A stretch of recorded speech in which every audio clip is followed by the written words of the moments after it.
Good afternoon, good evening to everyone joining us on the Awarelogue Initiative, and this is the Culture Site.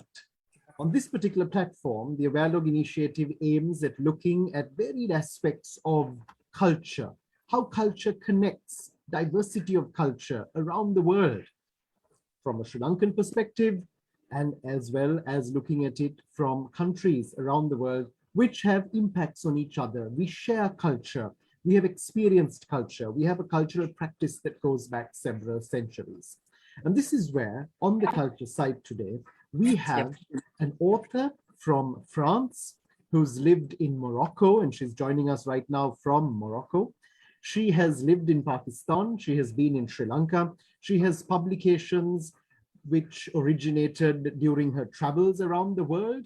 And this is where she's going to be talking to us today about the art of writing and ways and means through which you can combine countries and cultures.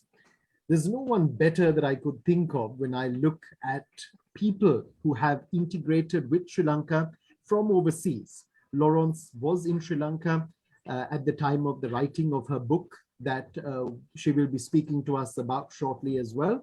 It is called Lavag the Nilavali, or the Wave of Nilavali, which is based around the tsunami. She was actually in Asia when the tsunami struck, and we'll hear more about that from her. Laurence, thank you so much for taking time today, giving us of your ideas, your views, and also sharing the experience that you have gone through as a writer, as an author, as someone who has actually put pen to paper. The thought process involved in it, when you see different cultures, when you see different customs, traditions, norms in countries, it's obviously quite a lot to take in. This is where you've been born and brought up in one country, you're currently living in another, you're traveling to countries far, far away from home, but yet this is where we are seeing a digestion of all of these cultures coming together. And this is the beauty of writing, and that is what you are bringing out in a lot of your publications. So Laurence, without further ado, I would like to invite you to speak to us today on the Culture Site, the art of writing, combining countries and cultures. Over to you, Laurence. Thank you. Thank you very much, George. I'm extremely happy to be part of that event, and very, very touched that you have thought of me. So actually, you know, the first thing I would like to talk is, why do you want to write? This is the question I asked myself, you know. And then I was thinking on and on. I said, but there is no reason, actually. It's just something you feel from within, you know. It's something which is not intellectual at all. It's totally irrational, but it's a need. You need to write, you need to express yourself. And if you don't do it, you feel miserable. So, yes. And till such a time, I decided to become a journalist. That was the first step. Because when you think about writing, actually, writing has so many facets. You have the nonfiction and the fiction. And for me, the first step, which was very logical, was starting by nonfiction. To start with nonfiction, obviously, with the curiosity of traveling, of meeting people, discovering the world, I decided to become a journalist. And I was assigned, luckily, in very different countries from all over the world. I worked, as you know, in China, in Pakistan, then in West Indies, in Morocco, in Italy, in Europe. And all that really was a fantastic experience as a journalist to write nonfiction. But being a journalist has its own limit in writing. Why? Because first, you get pressure from the owner media. They tell you, okay, you have to write such a length, or you have to write in that direction. And so it's kind of getting extremely frustrating. So as I was writing nonfiction, I thought, but then I have to write something larger than an article, and I would start writing documentaries. This is actually what happened to me in Pakistan. And if you allow me, I can give you the reasons why I felt like writing a documentary being in Pakistan. You know, there is a very nice French writer who was Simone de Beauvoir, and there is a quote from her which has really impressed me and which is so true. And she was saying, when you write, you cannot be indifferent. And this is exactly what happened to me when I was in Pakistan. So why? Why? Because it was some sort of hate and love relationship. I touched ground in Pakistan, and at the beginning, I was absolutely seduced by everything, by the people, the kindness of the people, the environment, the music, the culture, the intellectual people I was meeting. It was wonderful. But soon I discovered some other facets of the country, which really broke my heart, like women conditions. And I realized that in that country, unfortunately, so many women are suffering because of a very conservative interpretation of Islam, because of a very feudal and still very machist society. And it was horrifying me. And I had the chance in that time to meet people defending women, you know, like I can quote Asma Jehangir, who was an incredible, you know, human rights activist and lawyer in Pakistan. I met fantastic journalists, you know, like Razia Bati. She was the chief editor of Newsline magazine. I met EDI people, you know, the foundation EDI. They were doing incredible work for women. So I was really, you know, in the middle of investigations. So that was a facet where I was terrified to see what was happening to women in the society. And yet, on the other side, there was Benazir Bhutto. The paradox was huge. It was absolutely incredible. This is why, George, I thought I have to write a book. An article is not enough to understand that documentary, to understand that situation in the country. I have to go beyond. And so this is why I started writing books.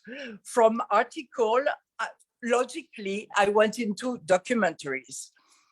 And in order to write something which is relevant and not to write stupid things and not to be biased in your judgment, you really have to become, I would say, like a chameleon, you know.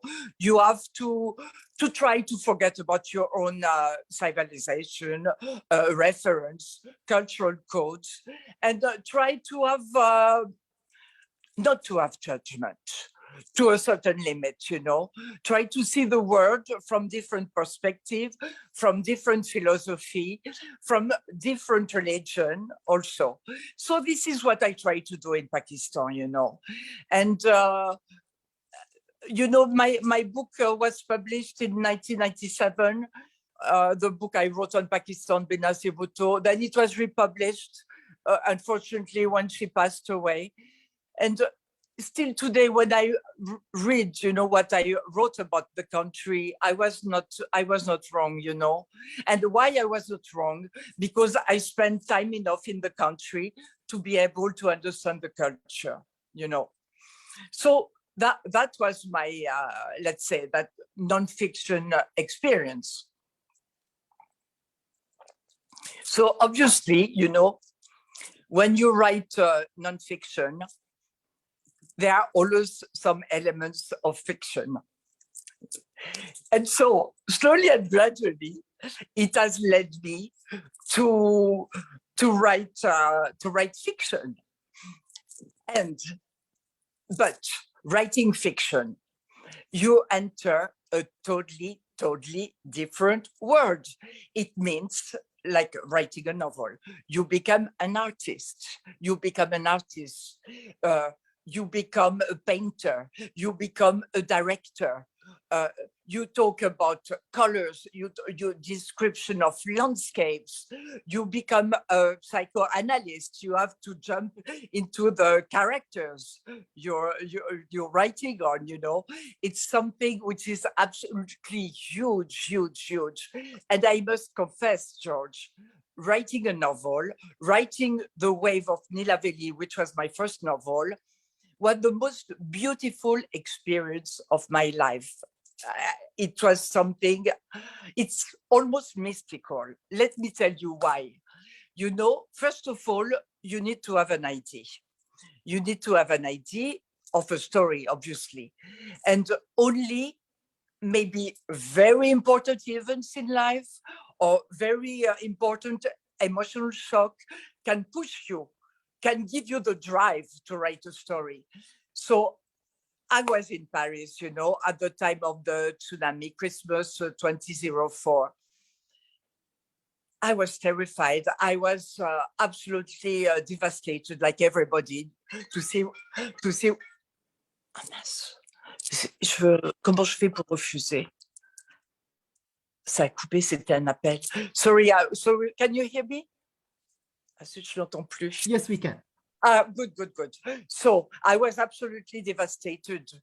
And slowly and gradually, you know, I thought, you know, I got some ideas, you know, and thinking some people living such a drama, like a tsunami, and being escaping from death, might decide to change completely their life. Why? Because they were not 100% happy in the life they were having. And by seeing like death so closely, you might get the catalyst of changing your life and your destiny, you know. So the idea came like that. Then I chose Sri Lanka because I read so many reports what happened in Sri Lanka that I decided at that time to go to the country and write it, you know, in the country, because obviously I wanted to give a description as true as possible of the environment, of the people, of the culture, of everything. How can I write something on Sri Lanka if I'm sitting in Paris, you know? This is absolutely impossible. And then the other thing also, you know, for me, when I write a novel, I cannot be in my daily life disturbed by the children, the husband, you know, you cannot. Why? Because your mind is reaching some other frequencies. It's like you're in another world, and you might call it inspiration, I don't know. And when you start that engine, you cannot be disturbed by anything, and you have to be in a total different environment of your daily life. That's why I decided to catch a plane, and I went to Sri Lanka. Actually, I was staying in a hotel in Colombo. And believe me, day and night, I was just writing. My brain was on, and it wouldn't stop. And I was crying as soon as the progress of the story was advancing. I was living with the characters. Sometimes I was wondering if I was becoming crazy because I was almost talking to them. They were becoming so familiar. And it was just something incredible. And it was such a joy. It was such a ecstasis, believe me, George, that's the word, ecstasis, that I was feeling absolutely, you know, amazed and thrilled by the experience. So how did I write?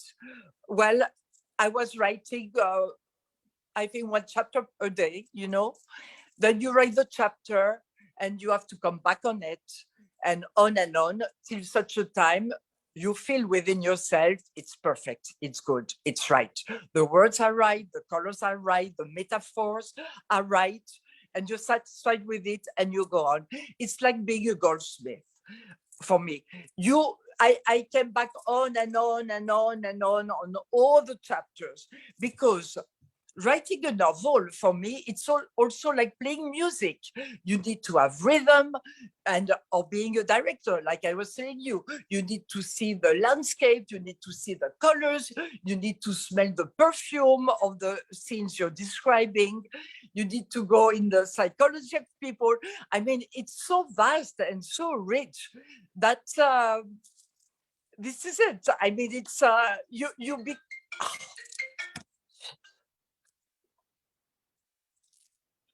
you're becoming completely almost like the slave of your book, of your baby, you know. And there is a quote of a famous French writer who is Jean Cocteau.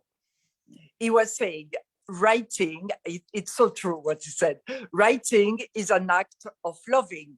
If not, it's only scriptures, it's only script. Because it is so true. You invest so much of yourself in writing the story. I mean, your fiction. It's like, and then when it's finished, you feel an immense baby blues. And you feel so scared because you're thinking, how is the baby going to be received by the world? You know, what are people going to say on that baby? How are they going to judge the book, you know? So then you become so scared. It's an atrocious time, you know. Till such a time you find a publisher, he's happy with it, and then you're walking on the clouds, you know. But there is that fear also, that fear because you have put so much of yourself that it's very, very, I mean, disturbing. So then, George, fiction, okay, from novel, then I went into theater. To explore, you know, something a little bit different.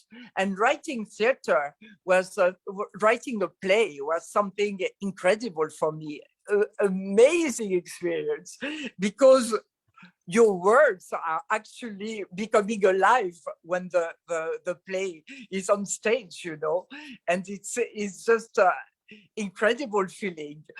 So I had the chance to have a play which was played in Avignon for a few years, you know, in the big festival of Avignon. And I wrote about seduction, you know, the seduction. Actually, if you allow me, I can tell you briefly what was the subject of the play.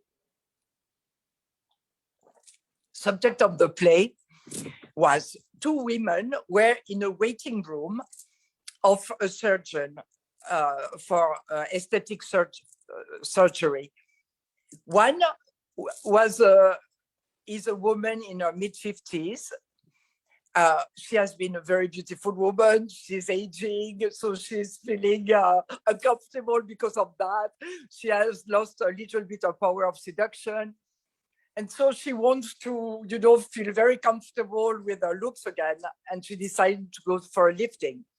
Then all of a sudden, enters in the waiting room another lady who is looks like a Russian woman, absolutely beautiful, out-breathing, amazing beauty coming in. So the 50-year-old woman is quite amazed, and she's thinking, why is she coming to see the surgeon? She's absolutely perfect. After some time, she starts talking to her. And the beautiful woman answers the 50-year-old woman, I'm coming here to change my look and to become less pretty. And then, George, my play starts, because she's been suffering throughout her life to be too beautiful, that people would only stop at her looks. Nobody would try to enter her personality to understand if she's intelligent or stupid, if she's talented or not. They would only stop. And she is just feeling miserable out of it. So I will not tell you more about the play, just in case maybe you might see it somewhere in English. But just to tell you, you know, fiction is, it's fabulous. It's a really artistic way, which that you can, you know, express in so many different ways. Like you write yourself poetry, your poetry is fabulous. I wrote a little bit of poetry too. And there is that quote of a French writer who said, writing poetry is the heart blasting in silence, which is so true, because emotions are just, coming out your body through your hand. And it's a fabulous, fabulous world also. So I guess, throughout my life, I've been experiencing different type of writings. All of them have really given me so much joy and interest. Why? Because as a journalist, traveling around the world, discovering the different cultures and people and civilizations and religion, it's so fascinating, so interesting. And it's so interesting not to judge and just to accept the other one, to look at the other one. And then, at the end of the day, what you feel and what you see, that common point in humanity, those common values, no matter you come from Pakistan, West Indies, or Norway, wherever, and you feel part of being of that humanity. You feel part of being happy, of being in love, of being sad, of being angry. It's such a good feeling. You feel, like humanity is a ball of yarn with different colors, but at the end of the day, we are all from the same yarn, and it's a fabulous feeling. It's a fabulous feeling. And you feel there is no more countries today. There is no more religion. There is just a big humanity with the common values. And I really believe that's what journalism has taught me, Yeah, that was very, very rich, and intellectually and spiritually experience. Yeah. And now you know that I live in Morocco. I recently wrote a book on my Moroccan experience. So same, I try to not to judge, to see the positive points, but not to be, naive. Of course, I discovered also some minus points. So I try to express them in my book, which hopefully will appear early next year, hopefully. So, yeah, but I must say that life has been fulfilling completely my life, that writing. And there is a very good quote of Churchill saying, you start writing as you go on with an adventure, but then it becomes a lover. From lover, it becomes a master. And from master, it becomes a dictator or a tyrant, And this is so true. But on the other side, George, on the other side, the joys and the emotions you're feeling are so overwhelming that you can never give up. I guess that's exactly what I felt. Laurence, one thing that I really understood, a strong message that you really conveyed there in terms of talking about writing, whether it was as a journalist earlier, but as an author subsequently, you can't write for the sake of writing. No. I think that is not possible. You can't possible. Do it as a job. It is not a job. It is not a task. It is not an assignment. Yeah. If you are not passionate, if your heart, soul, hands, legs, body, everything is not in it, true, it's just not going to happen. It's just not going to happen. I mean, you talked about, you mentioned Cocteau and you mentioned the quotation as well, where you've got to really be a part of it. Otherwise, it's just script. It could be something that is generated. And I guess this is where, when we talk about the digital age that we are in, we are very mindful of the fact that humans have that emotion, they have the passion. And this is one area that machines are not going to be able to take over. That's not going to happen. I mean, we will come to that point in a short while too. The chat box is open. Please feel free to pose your questions, any views that you would like to share with Laurence. We can ask her as we go along. Laurence, I just want to go back to talking about Lavag the Nilavali. This is Yes, a book yes, that came out in 2011. And I'm yes, so happy that I was at your launch as well in that year over there in Paris. It was such an yes. amazing moment when you reached out to us, when you spoke to me and invited me on that occasion. I was so happy to be a part of your launch. And one thing about the book, one thing about writing a book, writing in general, do you feel it is very cathartic? It is something where it's therapeutic. You're also helping yourself in the process. You mentioned emotion. You need to have some kind of strong event that's influencing you. And do you feel that you benefited as well? You gave us a book, you gave us a wonderful book, but do you feel that you emotionally benefited from this process too? Yes, absolutely. Absolutely, George.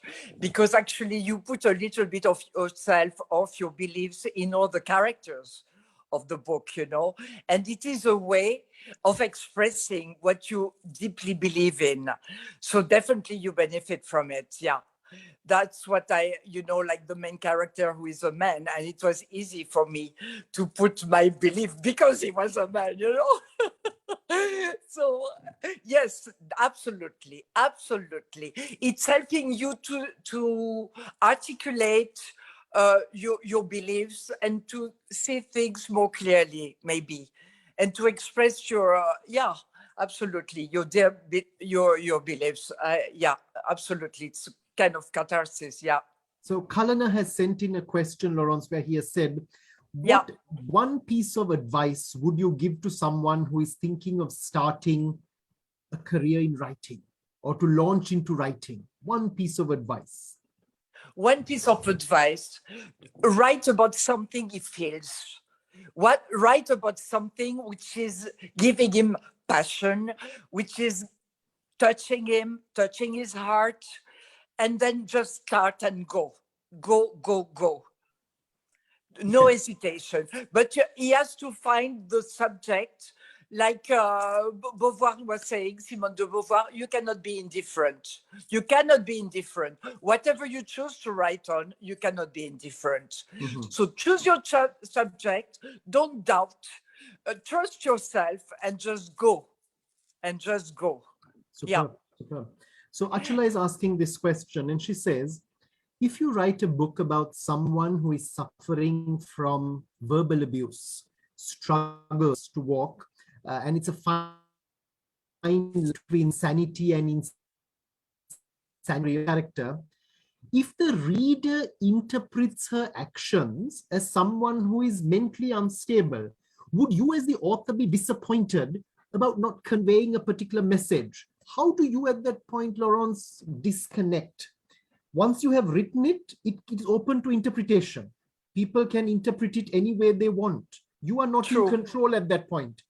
Absolutely. Would you feel disappointed at that stage? I guess that's what Achala is trying to get to. Do you feel that you set out to convey a certain message and maybe it is being interpreted in a different way? Yeah, that's what I was telling you, George. You have your baby, and then the baby will continue his own life in the hands of other people. And then you have no more, you have no more power at a certain point, you know. You have to let it go. If the person feels in a certain way, you cannot say anything. That's, that's his choice, you know. So what to say, what to do? Of course, it can be very frustrating, but what to do? You cannot do. It's out of your control at that point. It's totally out of your control. Absolutely. Yeah. And I guess that is also the beauty of writing, of poetry, for example. When you compose, you have an experience, you have an idea in your mind. Someone else reading that, it might evoke a different memory, a different emotion in them. Yeah, exactly. So I guess this is also the beauty of writing. There's another side to it where it is open to interpretation. And of course, is where you can convey a plethora of ideas just with an initiation. You're giving somebody a catalyst to think about it. And I guess that is something that is helping them. And depending on your background, what you have lived, and so many different factors, you will react differently and you will feel it differently. So absolutely, yeah. But this is part of the beauty of it. I mean, as you said, yeah. Yeah. Absolutely. Sagarika is asking, could you tell us about writing when you were in school? Did you start doing this? Did you have a passion for it when you were in school? Yes, I always loved writing. So at school, I loved my French lessons, you know, and literature lessons and all that. I was always comfortable, like it was something, you know, like, yes, something you feel from inside, something you like. It's not intellectual, it's not rational. You just love writing and you feel comfortable. And then, you know, as a teenager, like many people, I was writing diaries and poetries. And so, yeah, this is it. I think from a very young age, you can feel, you know, there is that attraction towards writing. Yeah, yeah, yeah, yeah. Laurence, just to touch on another point, when you actually start about the process of planning your writing, if you use that word, maybe that's a very unsuitable term to say planning a book, but when the ideas first come to you, is the plot in your mind? Are the characters in your mind? Are the plot and the characters coming together? Yes. So this is a very interesting question. I will tell you, no, George, that's just amazing. It's like you take the highway, you know, you take a road to go from Paris to southern France, but you don't know what will happen in between, you know, reaching the point. So this is just part of that incredible experience. I was telling you what we can call it inspiration. You start a chapter, first chapter with a certain idea, then all of a sudden an idea is coming. And okay, you're going to add this idea, and one idea will lead you to another idea, and on and on and on and on. And at the end of the journey, you will reach Marseille, you know, or southern France.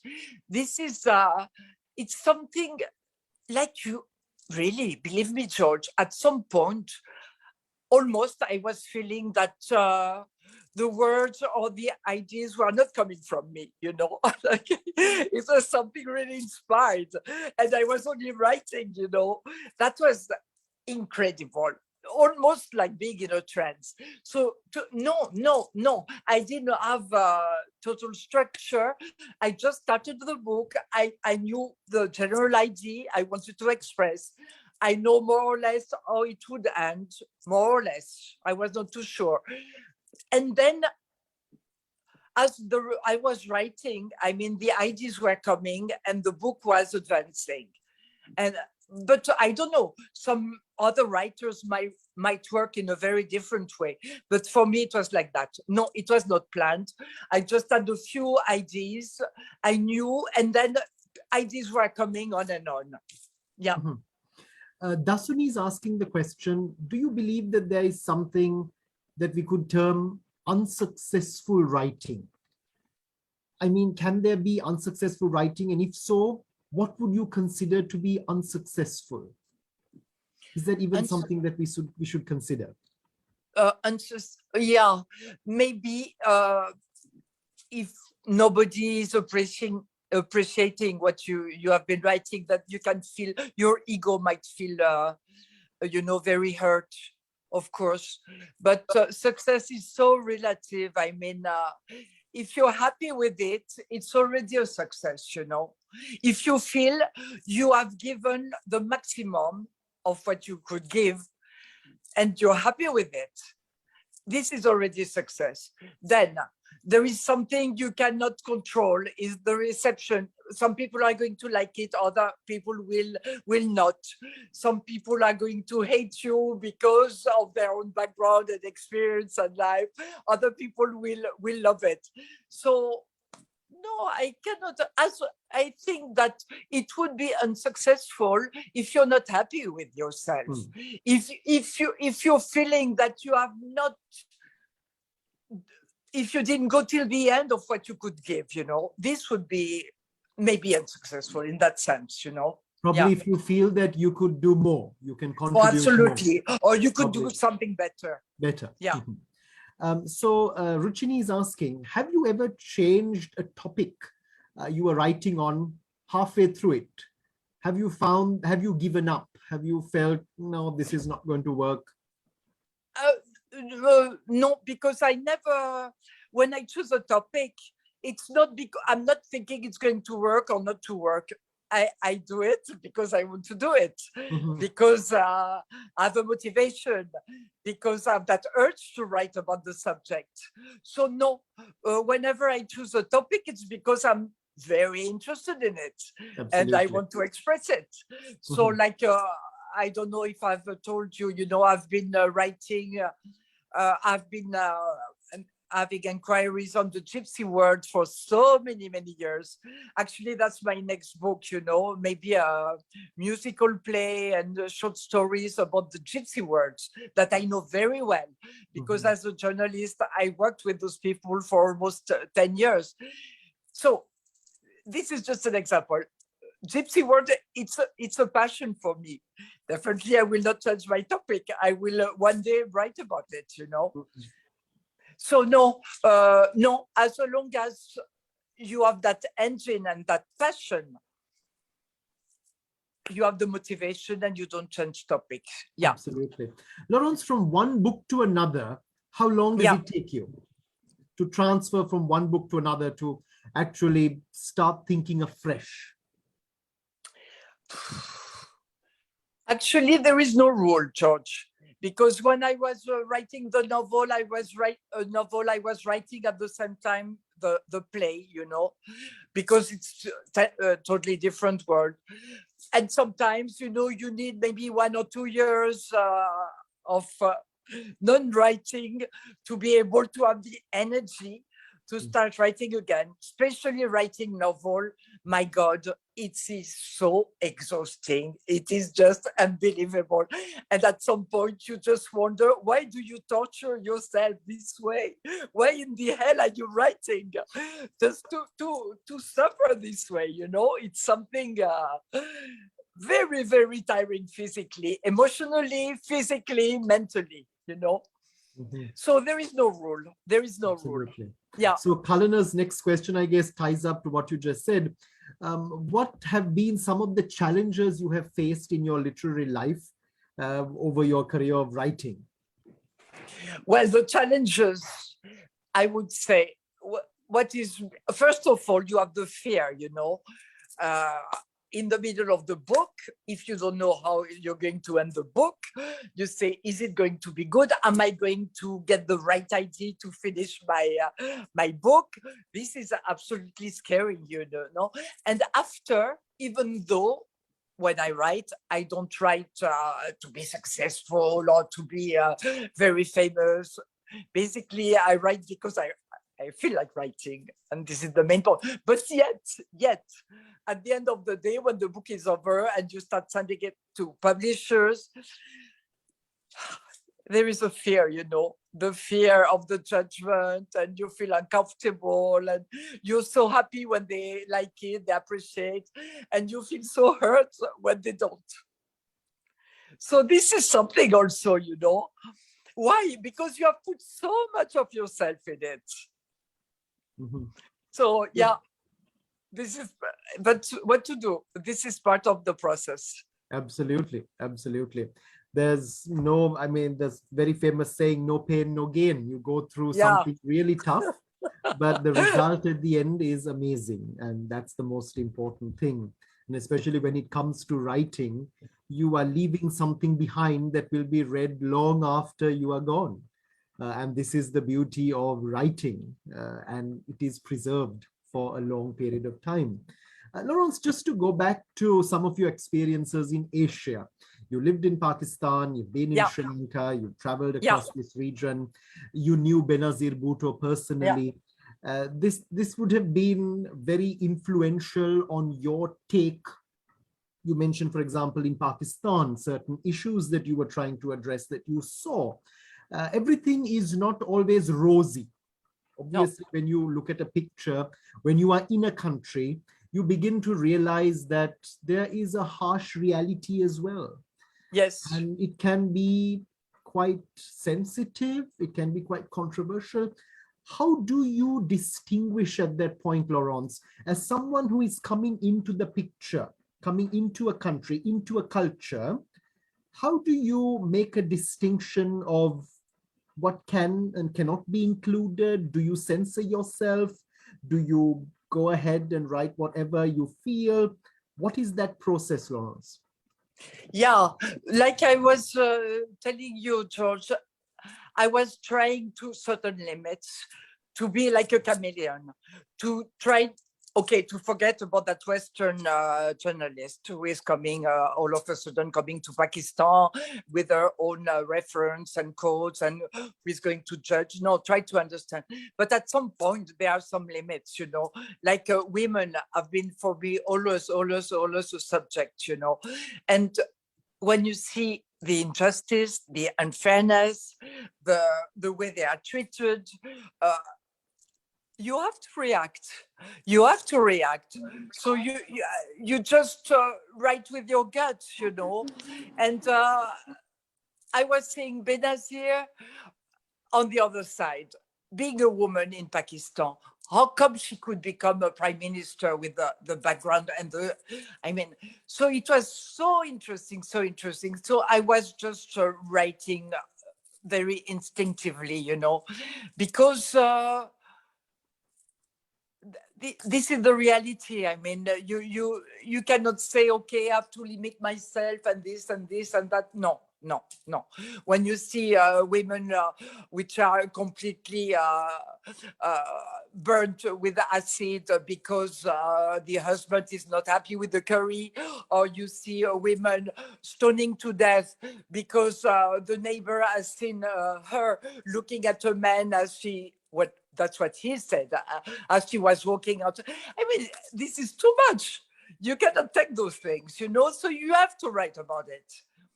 And this is why I was so interested in Benazir. I was hoping so much she would make a women condition evolve and change. In a certain way she did, but not to the point that so many women expected, you know, hoped. Mm-hmm. So, no, you know, there are some things happening, you have to react, you react. You cannot be thinking, oh, I should write this and that, because this is too, no. Yeah. In the Asian context, I guess Dilini is asking this question in connection with that. What was the challenge that you faced as a journalist and as a lady, as a woman journalist going out there, reporting, writing, and this is coming from a media perspective, I guess. What were some of the challenges that you had to face, Laurence? You mean in Pakistan? You're talking in Pakistan? Yes. In Pakistan. Yeah, strangely, you know, as a woman, it was not too complicated to meet people, to have interviews, maybe because I was a foreigner. I was not treated the way other women are treated. There was not that much, you know, attitude. And people were quite open. They were talking to me, explaining me. I was not trying to be aggressive. I was respectful the way I was dressed. So I would talk to imam in the mosque, dressed with the shalwar kameez and dupatta. I would go to the new territories to meet drug barons. You know, I was very scared, but I will try not to show. I mean, people would see me and they would talk to me. I was lucky enough, I mean, to be able to get what I wanted, and they would talk to me because I had no judgment. I was just listening to them and asking them with no aggressivity. I would say, you know, even though I was not fully, you know, agreeing what they were saying, but I never showed aggressivity, and this allowed me to get many very, very, very interesting interviews. Yeah. Achula is asking, when you get an idea, Do you let it brew in your mind and see if it's a good idea, or do you write it down and maybe start doing the sketch right away?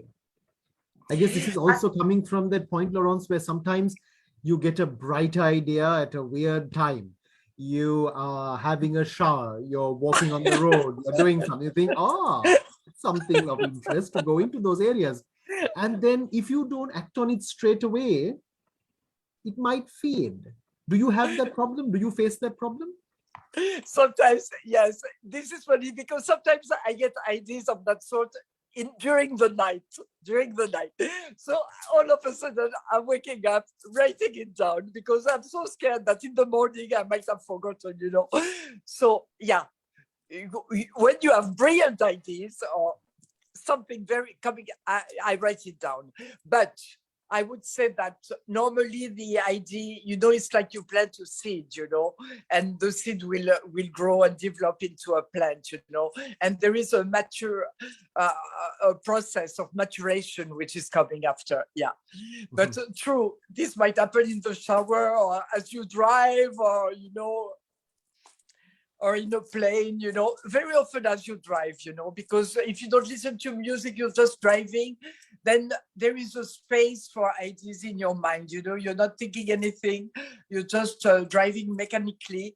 And sometimes brilliant ideas might come to your mind, and then you have to stop and write them. That's a very important point you mentioned there, Laurence, and I personally agree with that wholeheartedly. But sometimes when we listen to music, it's similar to listening to a conversation, watching a program, because it's probably stirring up memories. It might be evoking new ones. Your mind is not clear. Your mind is not completely, use the word, blank at that point. But this is where you need some kind of stimulation. That stimuli has to come from somewhere in terms of trying to push you, trying to make you realize that there is some kind of potential for you to do some writing there. That is where silence does play a big role. I mean, you mentioned how staying at home, it might not have been the most conducive environment. No. I remember reading a beautiful line. It was in the dedication of a book. I have it somewhere. I can't find it right now, but it said, "I would like to thank so-and-so," and the whole list. And finally, this person had said, "I would like to thank my husband and 2 children, if not for whom this book would have been finished much faster." Right? So I don't think that was a very welcome dedication from the family. But I guess you need that silence. You need to be in a cocoon. You need to be in some kind of vacuum there. That's very good. Yeah, you cannot be disturbed. That's for Absolutely. sure. Absolutely. Tushan is asking the question in terms of the actual practicality of it. When writing, do you actually put pen to paper or do you use word processor? Doesn't putting pen to paper improve your writing, he asks. How do you do it? What is your process? Or do I do? No, directly on the computer. Yeah, directly. But I might jot, some ideas on the paper, if like I'm driving or outside, but I'm writing mainly because it's more clear than after, it helps me a lot to write on with a computer. Yes. Thanks. So Sagarika is asking, in your travels in Pakistan and Sri Lanka, what were some of the similarities you saw and what were some of the distinct differences that you experienced? Yeah, similarities, of course. Yes, of course. Maybe the music or the way to dress, but atmosphere is totally different. Totally different. You feel very much more relaxed being in Sri Lanka than in Pakistan, as a woman, especially, in Sri Lanka, you feel far more freedom to behave, to roam around. Pakistan can be aggressive in some places, very disturbing, very aggressive. When you go to places where women are wearing burqa and all that, you don't feel comfortable. It's not very pleasant, like you go to a restaurant. I remember, I don't know, it was in Peshawar, somewhere like that. And the woman, she was wearing a burqa in a restaurant. She arrived, and then I thought, oh, is she going to eat then? And, they just brought some curtains to circle the table, and they pulled the curtains, and all those things are disturbing. All those things. I didn't feel disturbed at all in Sri Lanka. There is a syncretism, far more tolerance, syncretism of religion. You can, there is Buddhism, there is Christianity, there is Islam, and people are not so aggressive, No. It's much, much, much, very different. Yeah, very different in that way, despite the fact that there is, of course, many points culturally common, but no, I found it very different. Yeah. Mm-hmm. I guess that's a lot to do with the cultures. Cultures vary Yes. from country to Yeah. country. Yeah. This is something we see around the world. Different societies, different ways Yeah, in which absolutely. they approach clothing, to food, to rituals, to gatherings, Yes, absolutely. to seating arrangements. This is a part and parcel of cultural differences, I guess, around the world. Yeah. In terms of, just to sum up, Laurence, because we're coming almost to the end, and it's been an amazing conversation with you. Thank you so much for sharing all of these lovely responses to the numerous questions. I can tell you, Laurence, we have never had such a huge flowing of questions on the culture side before. So kudos to you, and inciting, really instigating a sense of passion in the audience as well, in terms of asking the questions. When you talk about the whole process of writing, did you always want to, Laurence, go international with it? Now you're talking about when. Ça marche plus. A situation in which you have written also about France. Have you written about Avignon?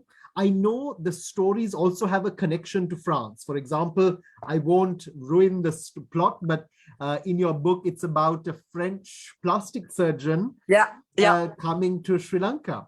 So there's a French, and he's leaving his French family behind.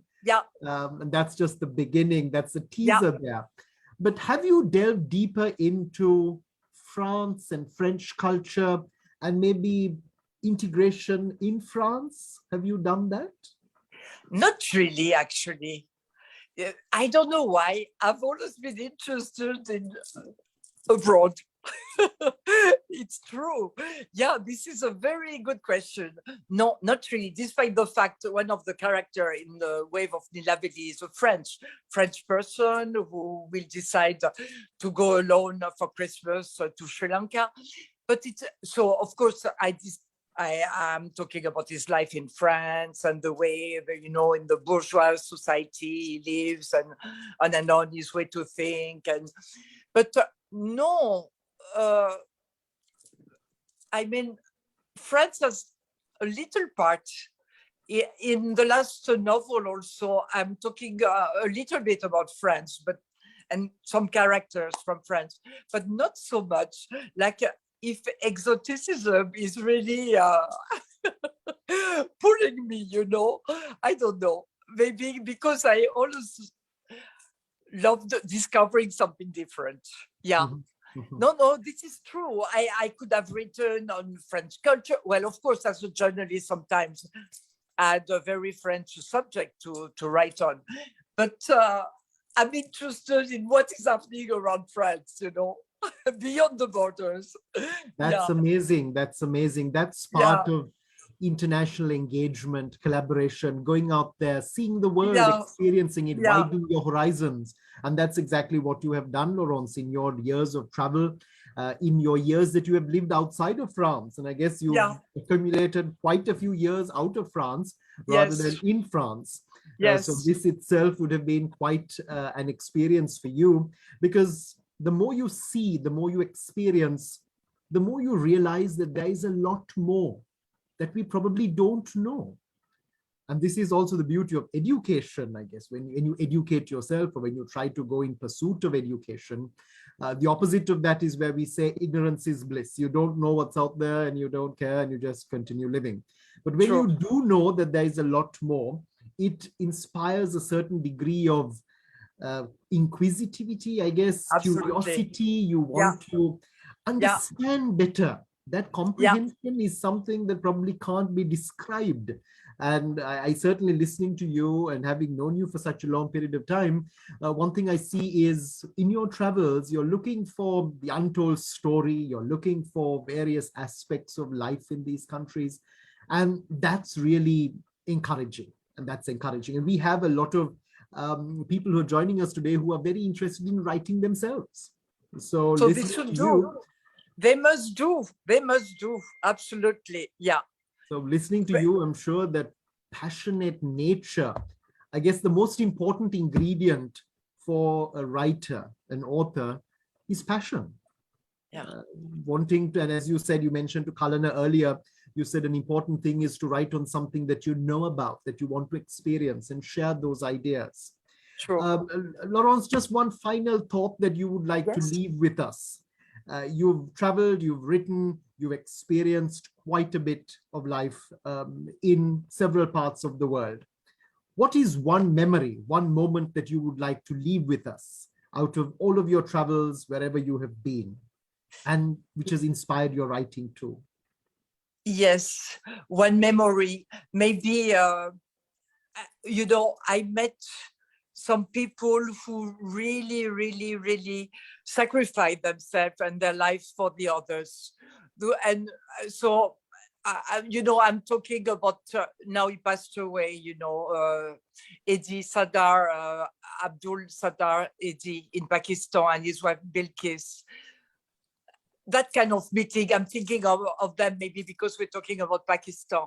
But my God, the life they had is so remarkable and so generous that it has left such an imprint, you know, in my life. And yeah, definitely, you know, that kind of meetings, you know. And in Pakistan, I had quite a few of them of that level. Or like Asma, we're talking about, you know, Pakistan again, that lawyer. She was so brave and intelligent and sacrificing her life for the cause she was defending. So I would say, yeah, what touched me so much in my experiences as a journalist or a writer is to see that some people are so evoluted spiritually that they can really sacrifice, forget about their own little comfort and sacrifice themselves for the others, for a cause, you know, for more justice in the life. And this is really, really admirable. Yeah, remarkable. Yeah. Yeah. And that certainly inspires you that much more. That inspires you that much more. And it obviously has in terms of your writing, your travels, and what you have contributed to the literary world. Laurence, thank you so very much once again for taking time. It's been really interesting. You can see the comments that are coming in too. Very touching, the way you spoke directly from the heart. You were very passionate about what you had to say. And that's quite clear. That's a very strong message that we really received. So thank you once again, and all the very best with your latest book on Marrakesh and Morocco. And well, looking lovely in English, the English version of the book coming out very soon, especially in Sri Lanka also. So thank you, Laurence. Thank you once again for joining us on the Culture Site. Thank you to everyone who took time to be with us and to share your questions, to share your views. And we got to pose them to Laurence. Laurence, thank you so much for responding to so many of them that came in. It was amazing to see the enthusiasm that you infused. You infused that enthusiasm. Thank you so much to everyone. Entirely you. Yeah. So the Awarelogue Initiative will be continuing with another session of the Culture Site next month. This Saturday, we're launching the new Sinhala series, Vichakshi Lankika, where we have Professor Saumya Lienage, who's going to be speaking about how culture is alive. Is it? Is it not? So thank you once again, Laurence. Thank you for being with us, and thank you to everyone who joined us.